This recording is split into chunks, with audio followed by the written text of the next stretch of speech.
அண்மை செய்தி. கள்ளக்குறிச்சி கள்ளசாராய மரணம் தொடர்பாக சென்னை உயர்நீதிமன்றத்தில் அதிமுக சார்பில் முறையீடு செய்யப்பட்டிருக்கிறது. இதை பற்றின மேலும் விவரங்களை செய்தியாளர் ஆனந்த் வழங்க கேட்கலாம். ஆனந்த்குமார், வணக்கம். விவரங்கள் என்ன பகிரலாம்? வணக்கம்.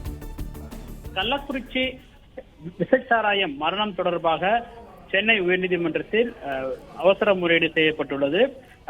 தற்போது நடைபெற்று வரும் வழக்கினுடைய விசாரணை சிபிஐ விசாரணைக்கு மாற்ற வேண்டும் எனவும், விசாரணை நேர்மையான முறையில் நடைபெறுவதை உறுதி செய்ய வேண்டும் எனவும் அந்த முறையீட்டு செய்யப்பட்டது. இந்த முறையீட்டை கேட்ட உயர்நீதிமன்றம் இது தொடர்பாக மனு தாக்கல் செய்யும் பட்சத்தில் நாளை விசாரணைக்கு எடுத்துக் கொள்ளப்படும் என அறிவித்திருக்கிறது. கள்ளக்குறிச்சியில் விஷச்சாராயம் அருந்தி சுமார் 30க்கும் மேற்பட்டோர் மரணமடைந்தனர். இந்த நிலையில் தற்போது இந்த வழக்கினுடைய விசாரணை சிபிசிஐடி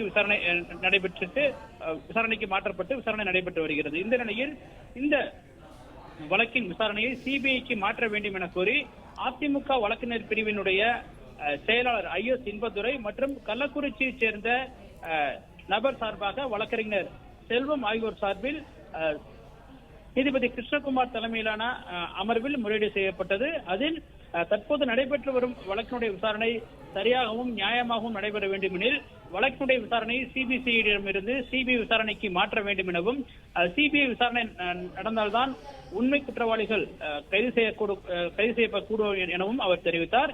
எனவே இது தொடர்பாக தாங்கள் அவசர வழக்கை தாக்கல் செய்ய இருப்பதாகவும் அதனை உடனடியாக விசாரணைக்கு எடுத்துக் கொள்ள வேண்டும் எனவும் கோரிக்கை வைத்தார்.